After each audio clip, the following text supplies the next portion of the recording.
Bonjour à tous, aujourd'hui on se retrouve avec Xavier Fesneau, plus connu sous le surnom de Tonton Xav. Donc, bonjour Xavier, Salut Julie. comment vas-tu? Très bien, merci.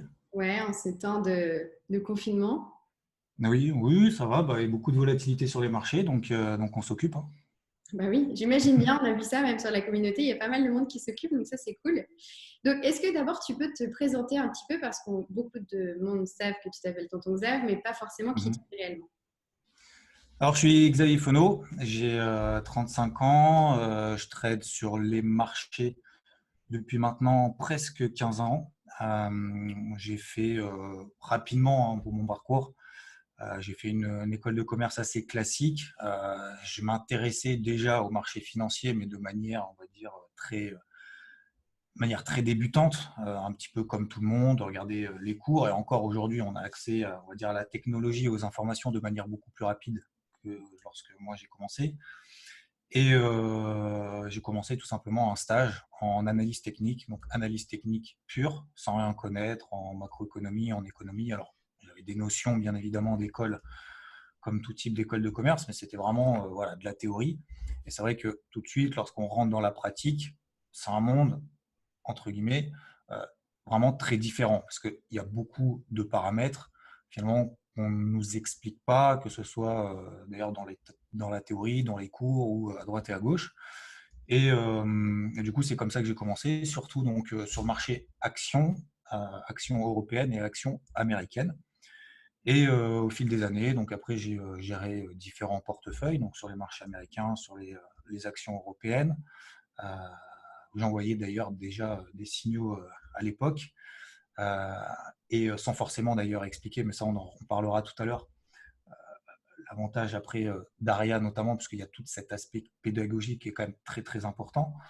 Et après j'ai travaillé, en fait, j'étais responsable d'un bureau d'analyse, donc je disais, j'ai géré également des portefeuilles.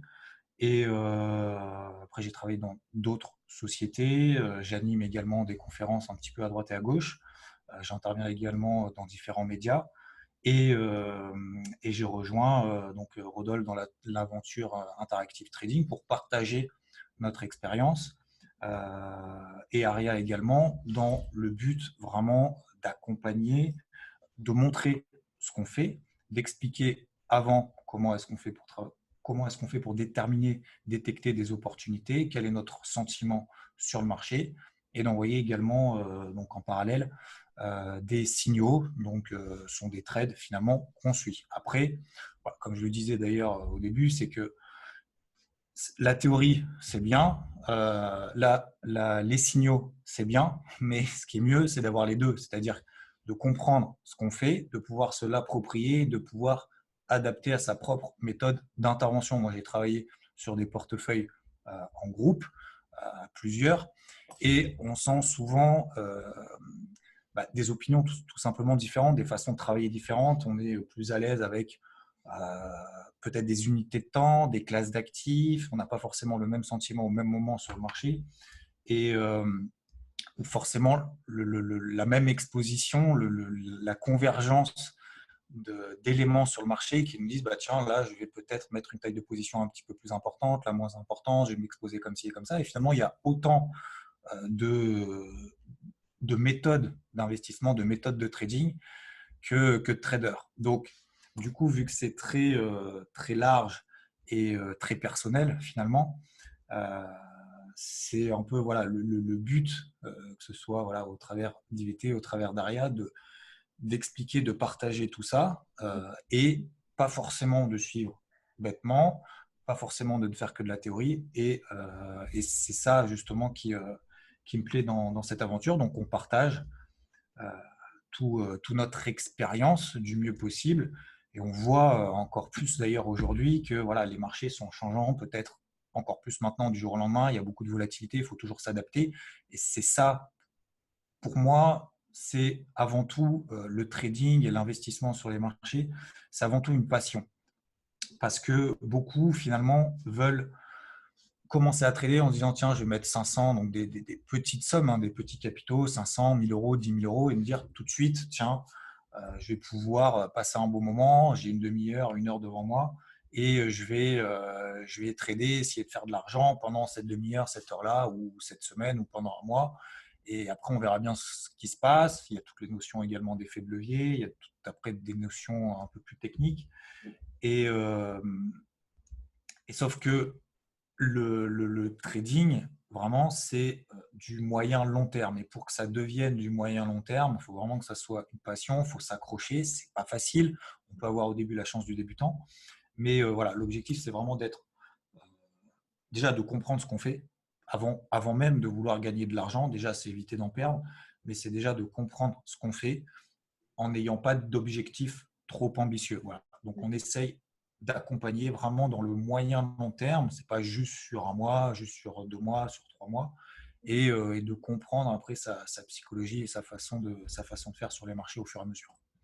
Tout à fait. Il y a énormément de choses à prendre en compte. Et alors justement, est-ce que tu peux nous parler un petit peu de ton travail sur les signaux? Parce que donc, tu envoies les templates, mais tu envoies énormément aussi d'indications, que ce soit à l'écrit ou avec les audios. Alors en quoi c'est important d'avoir vraiment toutes les informations justement dans la limite, tu disais, c'est pour comprendre ce qu'on fait, mais voilà. Est-ce que tu peux expliquer un peu ton travail du coup sur les signaux? C'est pour se l'approprier. C'est-à-dire qu'en fait, mon travail après au quotidien depuis des années, c'est de me lever très tôt le matin, euh, vers 4h, 4h30, et de préparer en fait le-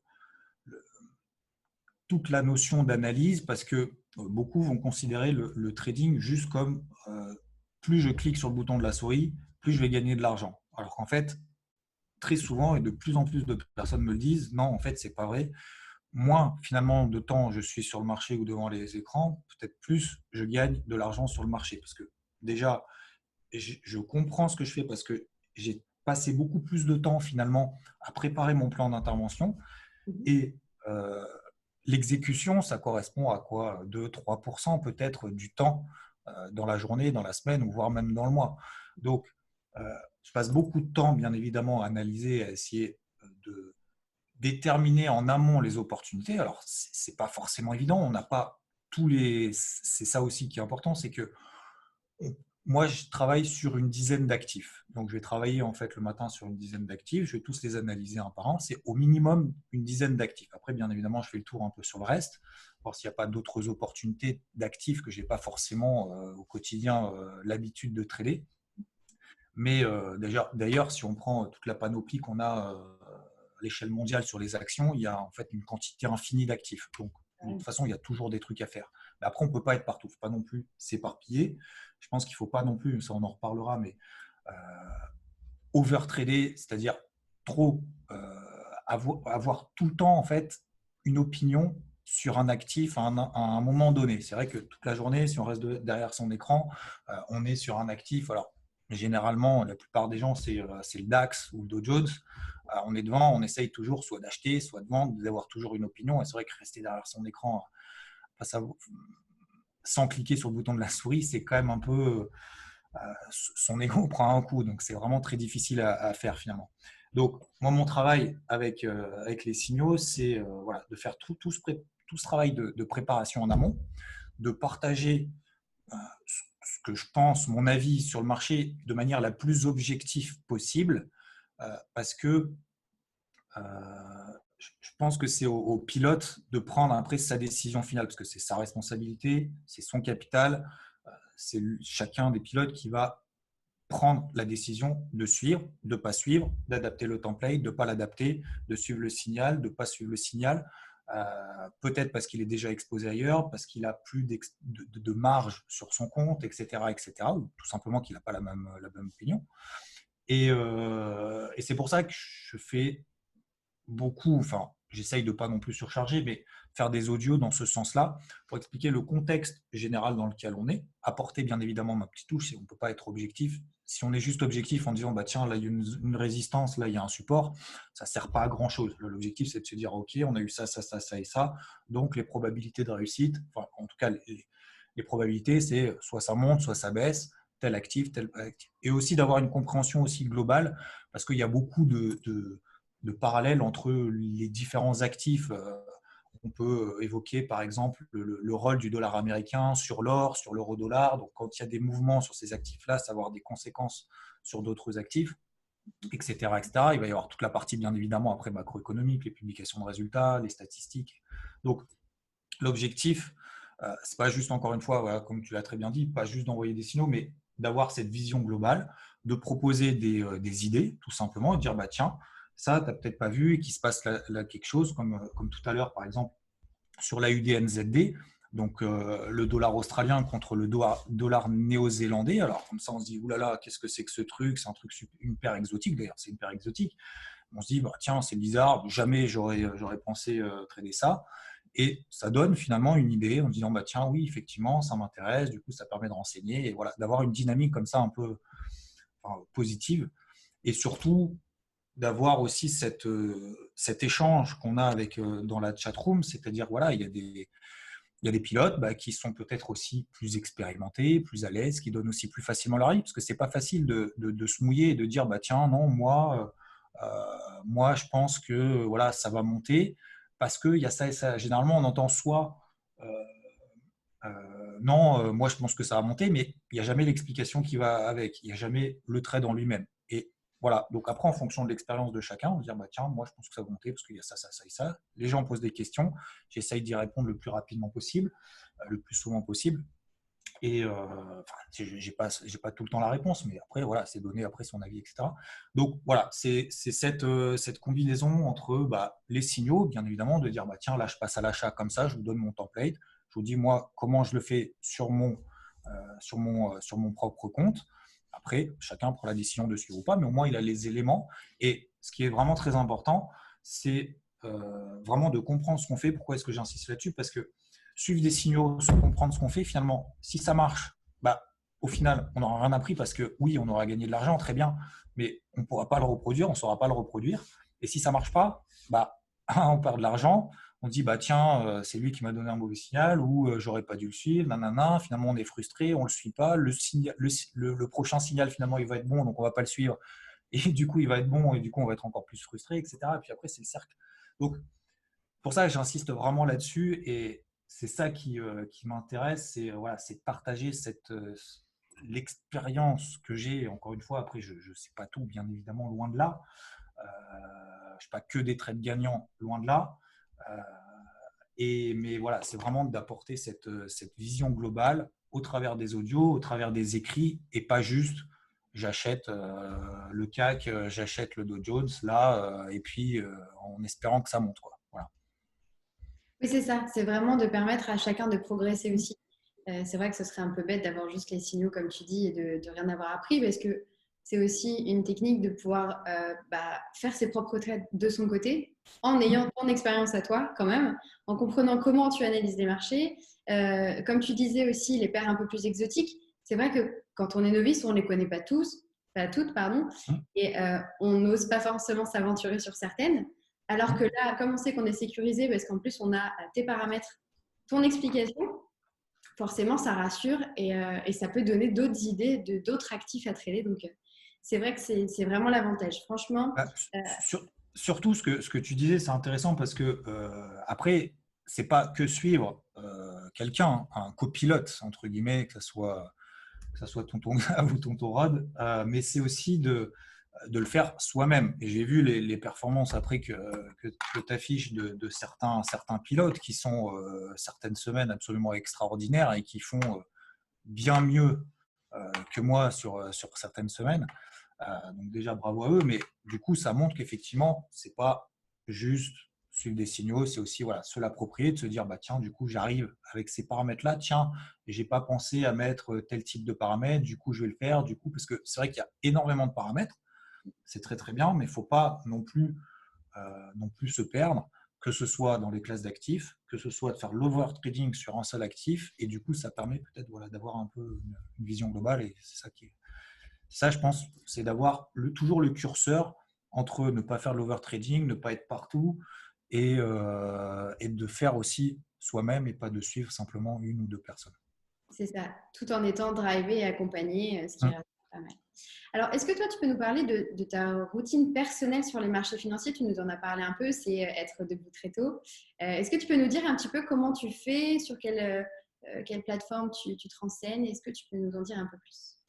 Alors après, j'ai plusieurs. Déjà, je fais un gros tour de l'actualité, bien évidemment, après sur les différents sites de news, mais généralement, ça sert à rien d'avoir 15 000 sources d'informations parce que généralement, c'est toutes les mêmes, hein. Donc, soit ils se copient les uns les autres, soit c'est généralement c'est les news Reuters qui sont reprises ou AFP. Donc voilà, ça permet d'avoir un peu une vision globale, de comprendre globalement ce qui s'est passé. Généralement, je le fais aussi. Je partage aussi, je synthétise un petit peu tout ça, notamment dans Aria pour synthétiser et pour avoir aussi accès à l'information. Après, c'est surtout travailler les graphiques, donc sur des unités temps longues. Ça, c'est vraiment le conseil que je recommande vraiment. Je pense que peu le font, mais c'est vraiment prendre son actif et de repartir de zéro tous les jours. Tous les jours, toutes les semaines, de repartir de zéro sur des graphiques, donc long terme, je parle du mensuel. Donc, une bougie égale un mois. Et ça permet de se remettre un petit peu dans le bain, dans le contexte, parce que lorsqu'on est la journée devant les écrans, on ne se met pas, bien évidemment, les graphiques en mensuel, parce que ça ne bouge pas. Les bougies ne bougent pas en mensuel, donc c'est logique. Et du coup, on reste au maximum sur du daily. Et encore, je doute qu'il y ait beaucoup qui restent sur du daily, on va dire de l'horaire au maximum. Donc, du coup, on a un peu la tête dans le guidon, et du coup, ça fait du bien le matin de se dire, bah, tiens, là, tiens, il y avait un truc que je n'avais pas vu. Et ça arrive hein, de temps en temps en cours de journée quelqu'un justement au terme d'un partage où voilà, je le vois à droite, à gauche, où je prends du recul dans la journée, dire tiens, ça, j'ai pas vu. Du coup, ça me donne un élément supplémentaire qui me permet de confirmer soit mon plan, soit au contraire de l'infirmer et de se dire, oh là là, ça, je l'ai pas vu, donc il faut faire gaffe. Euh, donc ça, c'est déjà travailler sur des unités de temps longues. Et après, euh, pour donner un peut-être deuxième routine, c'est, comme je le disais, élargir sa vision pour passer peut-être un petit peu plus de temps dans l'analyse que véritablement dans le trading, ce qui permettra de trouver peut-être aussi des éléments convergents. Je m'explique très, très concrètement. Récemment, les indices étaient sur des niveaux mensuels, c'est-à-dire sur des niveaux de support qui avaient déjà été testés dans le passé. Ça correspondait de manière encore plus concrète sur le DAX, parce que je fais beaucoup ici le trade, euh, sur les plus hauts de 2000, des années 2000 et années 2007, donc juste avant l'éclatement de la bulle Internet et la crise des subprimes. Ouais. Sur le DAX, on avait ce gros niveau. Et si on regarde les US, donc les indices américains, que ce soit le SP500 ou le Dow Jones, n'étaient pas véritablement sur des niveaux mensuels. Donc là, on se pose la question en se disant, alors qui a raison? Est-ce que finalement, c'est les indices américains qui ont invalidé leur tendance haussière et donc le DAX est en avance est beaucoup plus bas et donc en fait la pertinence du niveau mensuel du DAX finalement elle vaut pas grand-chose, et le fait d'élargir, et c'est ce que j'ai fait aussi, d'élargir sur d'autres actifs pas forcément qu'on traite d'ailleurs, hein, on peut juste les regarder sans forcément les traiter, c'est pas parce qu'on regarde ailleurs qu'on va y aller, hein. Et sur l'indice par exemple espagnol, l'IBEX, ou alors le FTSE, ou alors l'indice suisse, le SMI, on était également sur des très très gros niveaux mensuels qui avaient déjà été testés et sur lesquels on avait déjà rebondi ces dernières années. Donc, quand on voit comme ça une convergence d'éléments sur ces différents actifs, sur les mêmes unités de temps, on se dit tiens, donc là, ça renforce finalement la pertinence de mon niveau mensuel sur le DAX. Donc, si je cherche des achats, par exemple, ce qu'on a fait, si je cherche des achats, ça me permet d'avoir une convergence et des éléments supplémentaires pour la mise en place de ce plan-là. Voilà. Oui, pour valider ou invalider effectivement ta théorie. Alors C'est justement, rassurant aussi voilà, de se dire bah, finalement, ce n'est pas le seul. Donc, ça renforce ce plan-là. Donc, c'est pour ça que vraiment élargir et après, bon, bah, voilà, ça ne sert à rien entre guillemets, ça ne sert à rien non plus d'être à l'achat sur l'indice espagnol, sur l'indice suisse, sur l'indice n'importe quoi, l'indice italien, le DAX, etc., etc., parce que finalement, c'est renforcer une exposition qui est à peu près la même partout. Après, il faut choisir celui qui surperforme, celui qui sous-performe, donc celui qui monte plus vite, celui qui baisse moins vite, etc., etc., si on est à l'achat. Et après, on sélectionne bien évidemment après l'actif qu'on préfère, sur lequel peut-être on a un signal en amont. Ça ne sert à rien d'être à l'achat après partout. Mais au moins, voilà. Donc ce travail-là de vision globale, c'est quelque chose dans la préparation qui est vraiment très important. Troisième chose très rapidement, c'est tout simplement noter mes plans de trading. Alors après, je le fais parce que je le partage. Donc ça m'oblige aussi à être vraiment rigoureux là-dessus parce que je le partage à des centaines de personnes. Donc c'est important aussi qu'ils soient bien préparés, bien réfléchis. Après, ça ne veut pas dire qu'ils vont plus fonctionner ou pas, enfin mieux fonctionner ou pas, mais au moins c'est derrière d'en faire le suivi et de vraiment d'avoir un raisonnement de A à Z et pas simplement, et ça c'est dans la partie des erreurs, hein, les trucs à ne pas faire, c'est de se dire tiens, je me lève, alors j'ai rien contre les personnes qui se lèvent tard, mais de se dire tiens, je me lève à 10h30 et puis à 10h45, je balance mon premier trade, ça a beaucoup baissé, j'achète, ou ça a beaucoup monté, je vends, ou inversement, vite ça baisse, je vends dedans, et en fait au final on se dit ah ben mince, bon, bah, j'ai fait mon trade de la journée, je me suis mis trop en expo, j'ai perdu de l'argent, c'est pas grave, je reviendrai peut-être demain, ou alors je suis frustré, j'essaye de me refaire, et puis finalement on commence la journée très très mal. Donc vraiment passer beaucoup de temps. Encore une fois, cliquer sur le bouton de la souris, ça prend un millième de seconde, alors que tout le travail en préparation, et en plus derrière, après, il faut aussi quand même programmer son assistante Aria, pas juste dire j'achète ou je vends. Il y a tout un travail après de money management, de gestion, est-ce que je mets mon stop là, mon allègement, où est-ce que je mets mon partial close, ma clôture de position partielle, etc., etc. Donc, il y a beaucoup de préparation, mais une fois que le travail est fait, une fois que le plan est fait, une fois que j'ai programmé Aria, après l'avantage, c'est que justement, on se dit, tiens, je sais pourquoi je l'ai fait, j'ai tout mis en application, Aria après va me gérer tous mes trades, mes zones d'intervention, mes signaux, mes unités de temps, mes actifs, etc., etc. Mon exposition, je sais que je ne vais pas pouvoir perdre plus de 2% de mon capital, donc au pire, si jamais ça part vraiment en vrille, je n'aurais pas perdu plus de 2% de mon capital. Donc comme ça, après, je suis tranquille. Et du coup, j'ai l'esprit un peu plus reposé et je ne passe pas la journée à se dire j'achète, je vends, à me torturer l'esprit. C'est vraiment passer beaucoup de temps là-dessus. Alors oui, c'est très important. Et justement, est-ce que tu peux nous parler un peu plus du plan de trading? Parce que c'est vrai que toi, c'est super cool, tu partages le tien. Mais est-ce que tu as un ou deux piliers, justement, des choses qu'il faut absolument respecter dans un plan de trading? Comment toi, tu le prépares en quelques mots, hein, parce que ça prend du temps forcément, mais Ouais. est-ce que tu peux donner quelques tips quand on veut commencer à vraiment avoir un plan de trading pour justement, comme tu le dis, ne pas être en réaction sur les marchés, mais bien anticiper au maximum les mouvements. Et surtout, ça permet aussi de garder la psychologie bien droite comme il faut quand on a quelque chose à quoi se tenir. Donc, est-ce que tu peux nous parler un peu de toi, comment tu crées ton plan de trading? Alors, déjà, je parle des unités de temps très longues. J'ai une vision globale. Bon, ça, on en a déjà parlé. Après, sur un actif en question, je vais avoir une méthode. Une méthode, c'est quoi? C'est d'avoir des signaux, des éléments. Alors, on va partir d'un exemple d'un trade à l'achat, des signaux positifs. Ils me disent, tiens, j'ai telle bougie là, je sais par expérience et dans l'historique, parce que vu que j'ai passé énormément de trades dans ma vie, mais même si j'en ai pas passé, d'avoir une structure peut-être de prix technique qui me disent, tiens, ça c'est bien. Exemple très concret, une englobante. Une englobante, c'est une figure technique qui fonctionne, ce qui ne fonctionne pas dans 90% des cas, mais qui fonctionne dans plus de 50% des cas, c'est un élément. Ensuite, il va me falloir un autre élément, une zone d'intervention, une zone de prix qui a déjà fait réagir les cours, etc. Donc en fait, je vais noter tous les éléments qui sont positifs, donc les tendances, bien évidemment, est-ce que je suis au-dessus, en dessous des moyennes mobiles pour faire très simple, est-ce que j'ai un flux haussier qui s'est matérialisé sur mes cours, sur mes bougies précédemment? Est-ce que je suis au contact d'une forte résistance? Donc, on a parlé tout à l'heure de support mensuel, par exemple, une résistance qui avait déjà été testée dans le passé, parce qu'il faut partir du principe, et c'est le principe même de l'analyse technique, c'est que le marché a une mémoire.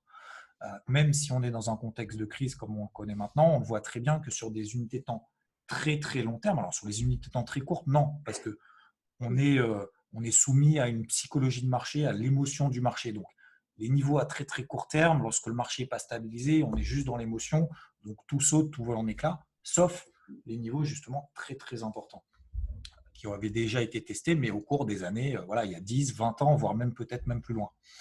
Et donc, je note tous les éléments positifs en faveur de ma stratégie et je vais noter également tous les éléments négatifs parce qu'il faut avoir aussi cette humilité de dire il y a ça, ça, ça qui ne vont pas. Une fois que j'ai tout noté, je vais dire OK, je vais estimer, alors à la louche, hein, parce qu'il n'y a pas d'algorithme ou de système vraiment ultra bien défini, mais du coup, ça va me permettre, au fil de mon expérience, au fil de votre expérience, d'avoir intuitivement un peu une probabilité de réussite dans votre trade. Donc, une fois que vous avez ça, vous allez dire OK, donc ça, j'ai tous mes éléments positifs, tous mes éléments négatifs, etc. Du coup, je vais pouvoir estimer ma probabilité de réussite dans mon trade. Et à ce moment-là, je vais déterminer de me dire si je dépasse ou si j'arrive dans telle zone, alors ça va me donner l'opportunité d'entrer à un bon prix dans le sens de la tendance haussière, pour reprendre cet exemple, plutôt dans une perspective d'acheter. Je suis sur une grosse zone, par exemple, mensuelle. Du coup, à partir de ce moment-là, je vais travailler tous les signaux acheteurs. Voilà. Les signaux acheteurs, ça peut être différents signaux, ça peut être des fractales, etc., des franchissements de niveau, etc., etc. Bon, après, il y a plein d'éléments, je ne vais pas trop rentrer dans les détails, mais ça peut être tout simplement une continuité de tendance. Voilà, j'ai un contexte global, etc. Si je dépasse tel niveau, ça va me permettre de conforter dans ma décision. Du coup, je vais avoir un bon signal et donc je vais pouvoir rentrer. Donc, en fait, en plan de trading, c'est avoir les éléments positifs, les éléments négatifs, à partir de quel niveau est-ce que ça va confirmer ma stratégie et à partir de ce moment-là, aussi, ce qui va être très important, c'est de déterminer une invalidation. Parce que, voilà, entrer sur le marché, ça tout le monde le sait faire. L'invalider, c'est beaucoup plus difficile. Parce qu'on n'est pas préparé à ça, on n'est pas préparé à perdre. On dit, voilà, on veut gagner de l'argent, on n'est pas préparé à perdre de l'argent. Donc, il va falloir déterminer à un moment donné un niveau d'invalidation et de se dire, si on passe en dessous, au-dessus, si on fait ça, si on clôture en daily, par exemple, en dessous de telle zone, selon telle unité de temps, eh bien, j'invalide mon plan, je passe à autre chose. J'ai cette humilité de dire, je reviendrai sur le marché demain ou la semaine prochaine ou le mois prochain, ça dépend de l'unité de temps sur laquelle on trade, et de ne pas essayer de se refaire dans la foulée. Voilà. Il y a beaucoup de verrous de sécurité sur Aria d'ailleurs qu'il faut bien utiliser, que ce soit d'ailleurs les consecutive loss ou les consecutive win, en l'occurrence surtout les consecutive loss, et de se dire, bah tiens, au bout de 2 fois, par exemple, j'arrive dans ma zone, je sais que c'est une grosse zone, je sais que je suis contre les tendances, donc je vais me laisser l'opportunité à 2 reprises uniquement de prendre des signaux dans cette zone-là. Voilà. Après, dans le plan trading, il y a aussi l'unité de temps. C'est-à-dire que je suis dans une grosse tendance baissière, daily, par exemple, ça fait plusieurs jours que je suis en tendance baissière. Je sais que je suis dans une tendance baissière. Donc, si je cherche à acheter, je suis contre la tendance. Et donc, je sais qu'il va me falloir des signaux sur des unités de temps plus longues parce que je sais que tous les signaux sur des unités de temps courtes, finalement, ça va être, il y a de fortes probabilités que ce soit des faux signaux. Voilà. Donc, c'est tous ces éléments-là à prendre en considération. Donc, c'est peut-être, j'espère que vous prendrez ici 2, 3 éléments qui vous intéresseront parce que il n'y a pas tout et en même temps, il y a beaucoup de choses.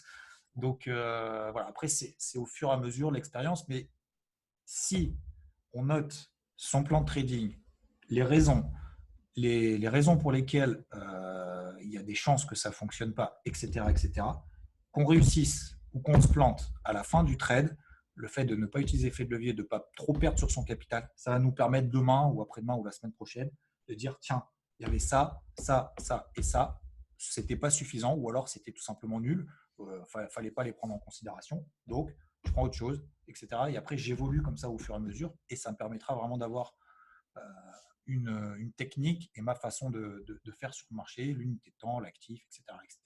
Et pas simplement de dire, bah, tiens, soit je suis quelqu'un, soit bah, j'arrive sur le marché et puis bah, tiens, ça monte, ça baisse, je fais un petit peu au pif. Voilà, ça permet d'apprendre surtout et c'est comme ça aussi qu'on se fait sa propre stratégie finalement. Alors, est-ce que toi, tu peux nous parler de ta stratégie à toi, tes paramètres préférés que tu utilises sur Aria et pourquoi? Alors en ce moment, j'utilise beaucoup les stops en U, par exemple, parce que ça me permet de suivre une tendance et d'être rapidement fixé si ça tient ou pas, si la tendance elle tient ou pas. Donc en fait, les U, c'est tout simplement les derniers plus bas ou les derniers plus hauts sur l'unité de temps considérée. Et ça permet vraiment d'avoir un niveau d'invalidation clair et net. Alors, Ça ne marche pas tout le temps, bien évidemment, sinon ce serait trop facile, mais au moins, ça permet de se dire, tiens, je rentre là, je vais rentrer dans une tendance, par exemple dans une tendance haussière, et je vais me mettre mon stop juste en dessous des derniers plus bas, comme soit ça part, soit ça part pas. Et donc ça généralement, voilà, c'est ce que j'utilise en tout cas, surtout en ce moment. Après, il y a aussi, c'est là où ça devient un petit peu plus compliqué, c'est notamment le stop loss à break-even, c'est-à-dire mettre un stop de protection pour ceux qui ne connaissent pas encore et qui n'ont pas forcément l'habitude avec ce terme-là. C'est un stop de protection au cours d'entrée, c'est-à-dire que lorsqu'on arrive sur un niveau de prix, on met le stop après au cours d'entrée. Ça, je pense qu'il n'y a pas de solution miracle. Ça, c'est aussi en fonction des niveaux de graphiques qu'on a sur le marché. Donc, j'utilise des partial close parce qu'on est dans un marché, là, on est dans un contexte de marché assez bipolaire. Donc, c'est-à-dire ça monte, ça baisse, ça monte, ça baisse, il y a des 12 de partout, etc., etc. Et c'est assez frustrant de se dire, finalement, j'ai travaillé, j'ai fait un plan de trading, il s'est déclenché, il a commencé à se confirmer. J'arrive sur un premier niveau, je ne prends pas mes gains à ce moment-là, je ne sécurise pas ma position et derrière, ça repart dans l'autre sens. Donc, du coup, on se fait un peu lessiver. Donc, c'est pour ça qu'en ce moment, j'aime bien utiliser notamment des partial close euh, donc sur des premiers objectifs à peu près sur entre 15 et 20%, parce que ça permet voilà, déjà de gagner de l'argent progressivement. Alors, on en aurait gagné moins, effectivement, si on arrive à l'objectif, on en gagne moins. Après, il faut savoir, et là je rentre un petit peu dans les détails, puisque ça abaisse du coup le fait qu'on prenne son objectif partiel plus rapidement que simplement l'objectif. Du coup, le ratio potentiel sur risque est réduit. Voilà. Mais dans le contexte de marché actuel, je pense que c'est intéressant de faire d'avoir un partial close de manière assez rapprochée, sans que ce soit non plus trop rapproché. Il y a ça, c'est déjà pas mal. Et même, ça peut être en temps normal, parce que là, c'est vrai que les marchés sont un peu compliqués du fait de la forte volatilité des derniers événements, de la crise, le coronavirus, etc. Mais même en temps normal, est-ce que tu utilises les mêmes paramètres qu'en ce moment ou est-ce que tu utilises des paramètres différents? Oui, après, on apprend aussi avec le temps, et moi aussi d'ailleurs, à l'appréhender. C'est-à-dire qu'encore une fois, il y a beaucoup de paramètres, donc il n'y a pas de méthode miracle, il n'y a pas de truc miracle. Donc, c'est en fonction aussi de mon… hop, j'ai un truc qui sonne. C'est la UDNZD d'ailleurs. Et donc, oui, en fait, ça dépend, ouais, ça dépend de l'actif, ça dépend du moment, ça dépend du niveau d'invalidation, ça dépend de l'unité de temps, etc., etc. Donc, mais c'est vrai que les U pour moi, ça permet vraiment de. C'est généralement en plus ce que j'utilise, enfin ce que j'utilise manuellement, ce que j'utilise maintenant depuis plusieurs années, c'est mettre des niveaux d'invalidation finalement sous les derniers plus bas ou sous les derniers plus hauts sur l'unité de temps considérée. Donc c'est en phase. Donc ça, je l'utilise régulièrement. Après, les partial close, en fait, ça dépend si vraiment je suis dans une tendance très forte, affirmée, et je sais que mes convergences sont très fortes, comme on disait tout à l'heure. Et du coup, mon objectif, c'est de rentrer dans la tendance et de laisser courir le plus longtemps possible. Et dans ces moments-là, je n'utilise pas de partial close. Quand je suis dans des marchés de range, j'utilise des partial close parce que je sais que ma probabilité, dans la mesure où on est dans un range, après, le problème aussi du range, c'est qu'on sait qu'on est dans un range une fois qu'on va en sortir. Oui. Donc, non, mais c'est un peu ça. Donc, du coup, lorsque je sais que je suis en range, je sais que j'ai quand même voilà, des probabilités du fait que voilà, ça mèche un peu en haut, un peu en bas.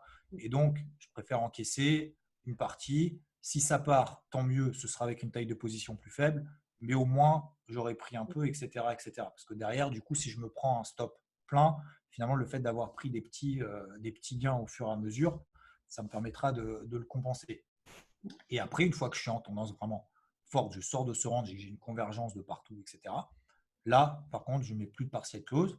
Je mets des stop loss à break-even à peut-être 20, 30, 40%, histoire de laisser un peu aussi mûrir, on va dire, La tendance. laisser filer la position, un peu latéraliser, etc. Mais voilà, ça c'est des paramètres en fonction. Voilà, si effectivement on est dans un rang, si on est dans une période, d'ailleurs là, à l'heure actuelle, sur les indices notamment, c'est vraiment le range absolu après avoir vu voilà, un mouvement de panique baissier, un mouvement de panique haussier, parce qu'on a quand même connu il y a quelques jours, je fais un petit peu d'explication, mais ça vous le savez très certainement, c'était le 24 mars. On a eu la plus grosse hausse sur l'indice Dow Jones depuis 1933 à plus 11%. Donc, on voit qu'il y a, on était dans des marchés vraiment très très volatiles. Et là, ça y est, on va attendre d'y voir un petit peu plus clair. Donc, dans ce contexte-là, pour le moment, on y va un petit peu à tâtons. Le but, pas forcément de trader et de faire que des partial close, c'est aussi peut-être de rester un petit peu à l'écart et d'attendre de voir un peu plus clair, ou alors de faire du partial close parce qu'on sait que voilà, ça monte, ça baisse, finalement, on ne sait pas plus. Ça sécurise, oui, ça c'est sûr. Juste comme ça, une petite question bonus. Toi, tu es plus de facilité à prendre des trades à l'achat, à la vente ou tu n'as pas forcément de sens? Aucun sens. Aucun sens? Peu importe. Ah ouais, j'étais formaté, j'ai connu 2007, 2008, 2009. Donc, Tu t'adaptes. j'ai appris à shorter aussi bien qu'acheter. Sur les actions, c'est un petit peu différent parce que d'ailleurs, notamment là, on a une interdiction de vente à découvert sur les actions suite au contexte actuel. Donc de toute façon, on ne peut pas forcément le faire sur toutes les actions, mais sur les indices, rouge ou vert, peu importe. Voilà, c'est selon le moment.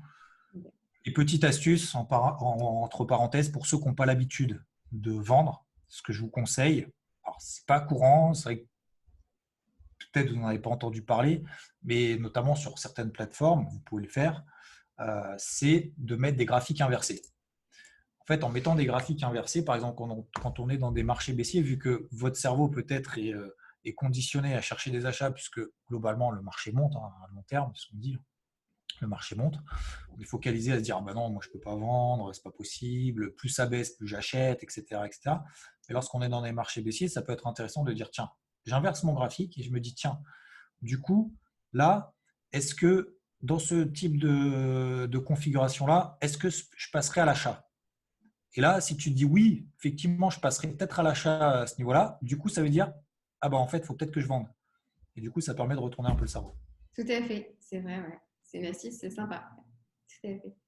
Alors, est-ce que maintenant tu peux nous parler un peu des pièges à éviter? Parce que j'imagine que même après 15 ans de trading, on a toujours des pièges qu'on essaie d'éviter, mais qu'on prend Hum, parfois, j'imagine. Est-ce que tu peux nous en hum. parler un petit peu?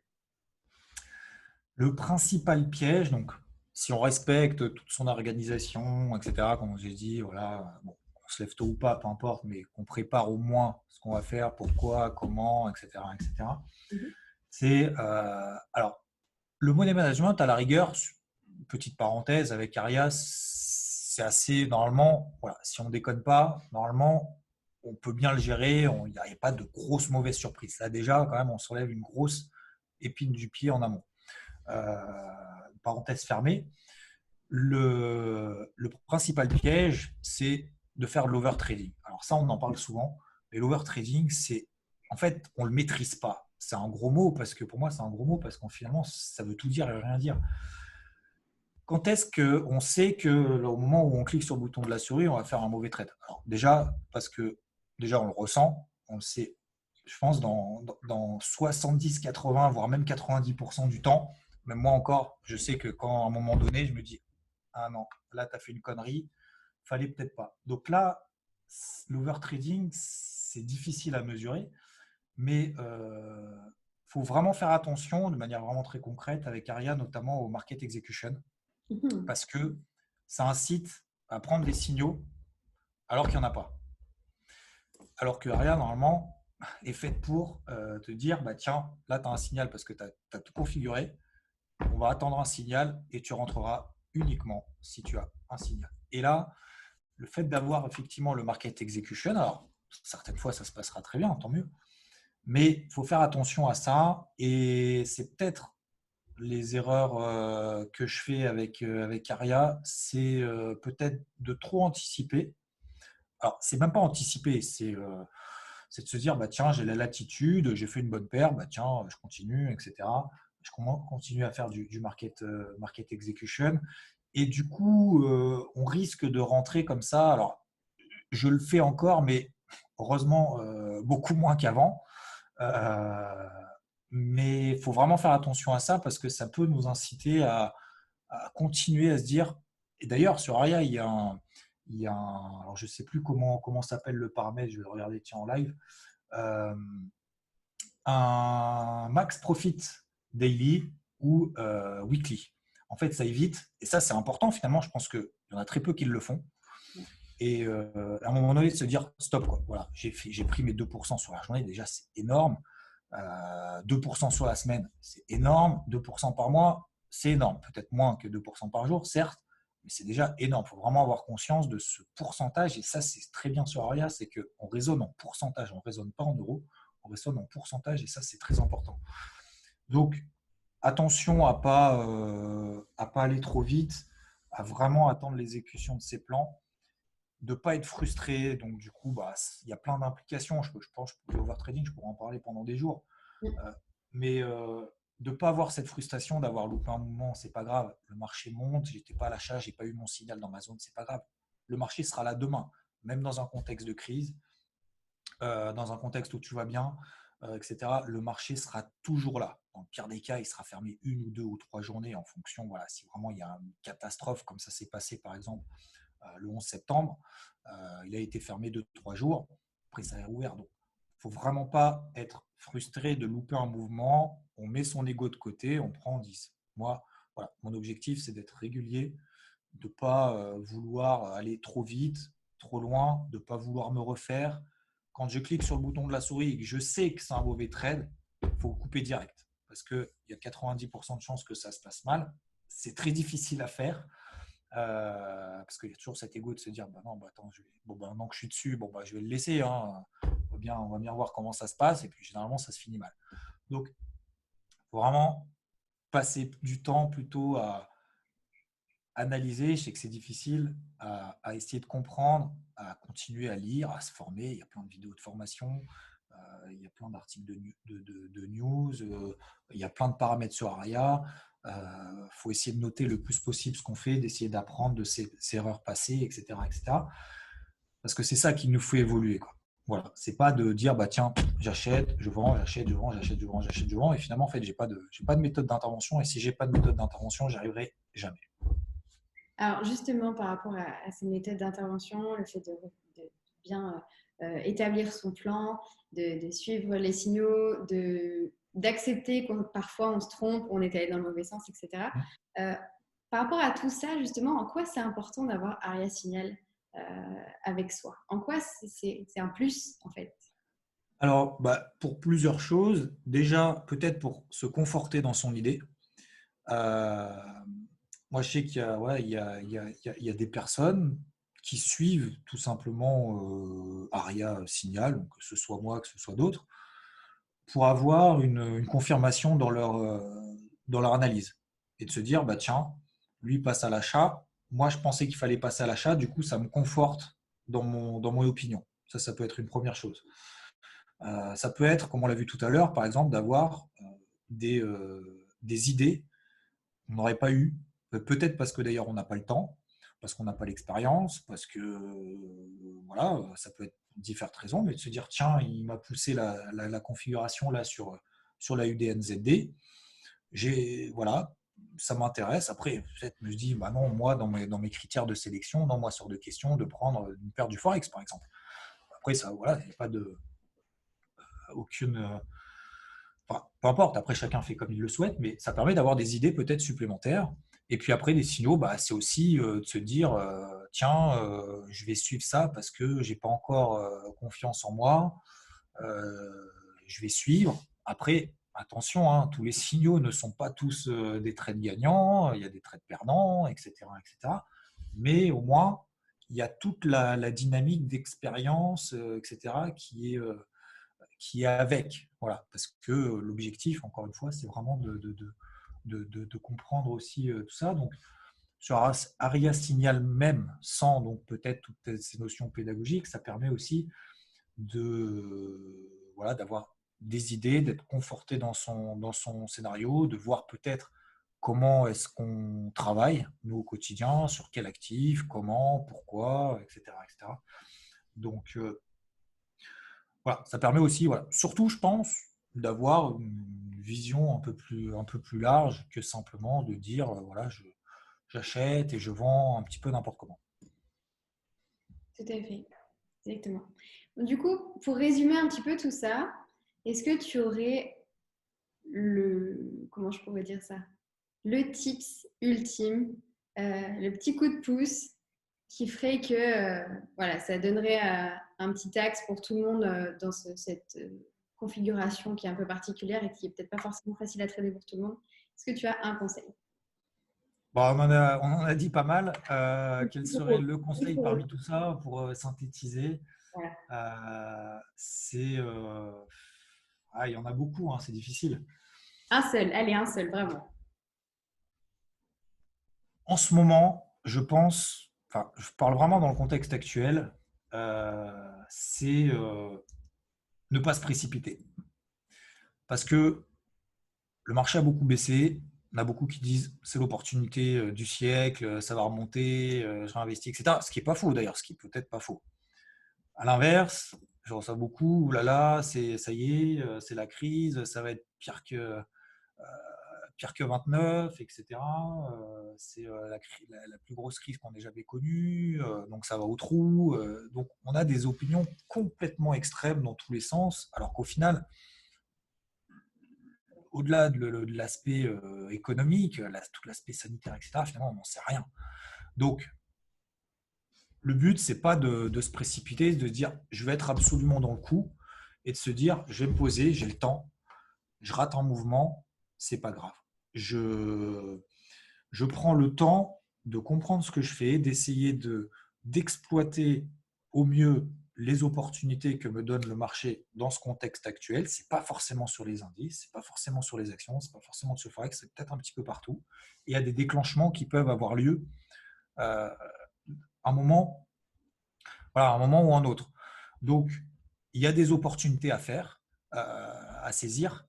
Il y a des trades à faire, à exécuter, mais il ne faut pas trop se précipiter, trop être extrême. Et c'est dans ces moments-là, si on arrive à sortir avec une forte expérience dans ces moments-là, je pense que, contrairement peut-être d'ailleurs à ceux qui sont arrivés peut-être sur le marché fin 2019, 2018, finalement, on était dans des petits marchés comme ça, enfin des marchés qui étaient sur des plus historiques, ça montait un petit peu tous les jours, etc. Alors, ce n'était pas forcément évident, mais il n'y avait pas beaucoup de volatilité, il ne se passait pas grand-chose, il n'y avait pas beaucoup de volatilité, on n'avait pas des problèmes techniques, on n'avait pas des news à droite, à gauche, beaucoup de volatilité, etc. Donc, si on arrive vraiment à tirer son épingle du jeu dans le contexte de marché actuel, je pense qu'on beaucoup vont réussir à acquérir beaucoup d'expérience très rapidement. Et il faut saisir cette opportunité. Alors, c'est vrai que c'est difficile de dire dans ce contexte-là, mais cette chance, entre guillemets, bien évidemment. Mais il faut essayer aussi de tirer aussi, je ne vais pas dire profit, mais tirer des leçons de l'expérience positive, être positif et avancer, continuer voilà, à faire ce qu'on fait, à partager, à aider. Mais hormis ça, c'est d'essayer voilà, de vraiment ouais, acquérir le plus d'expérience possible dans ce contexte-là, sans pour autant se dire, voilà, forcément, ça ne peut pas baisser plus, il y a les banques centrales qui interviennent, ou c'est la pire crise qu'on ait connue. D'ailleurs, on voit, hein, même à l'heure où on est en train de se parler, finalement, les indices sont en range, on a tenu des gros niveaux mensuels, on ne sait pas forcément ce qui va se passer demain, et le fait déjà d'avoir Aria comme pare-feu, aussi comme assistante qui permet de dire bah, tiens, je ne peux pas risquer plus de temps en mon capital, etc., etc. Donc, c'est voilà, ne pas se précipiter, bien préparer ses plans, ne pas rentrer comme ça sur le marché en disant j'achète tout ce qui passe parce que ça va monter. Je vends tout parce que je suis en mode panique. Je n'ai pas réfléchi avant finalement mes plans parce que en fait, j'ai acheté tous les plus hauts. Là, du coup, je me retrouve à moins 50. J'ai rien coupé parce que j'avais pas de plan. Donc, du coup, le but, c'est de se remettre en question dans ce moment-là et de se dire, OK, est-ce que finalement, j'essaye pas de faire du trading ou de l'investissement de manière réfléchie et savoir pourquoi je le fais, comment est-ce que je vais le faire, etc. etc. Voilà. Effectivement. Très bien résumé. Non, vraiment, vraiment, ouais. Bah, en tout cas, merci beaucoup, Xavier, pour ton temps, pour ces précieux conseils, je pense, qui vont être vraiment très, très bien accueillis, parce que tu as donné énormément d'éléments clés Ouais. qui sont vraiment cruciaux dans le trading et quand on a vraiment envie de se lancer, qu'on a vraiment envie de comprendre comment ça fonctionne et qu'on est là dans la bonne dynamique. Donc, franchement, merci à toi, un grand, grand merci au nom de la communauté. Je Merci pense à que ça toi. peut te permettre. Et puis, bah, continue ton super boulot. Je pense que tout le monde est d'accord pour dire que tu fais un travail formidable. Donc, vraiment, merci à toi. Et puis, Merci. je te dis à très bientôt. Ciao. Bon trade à tous.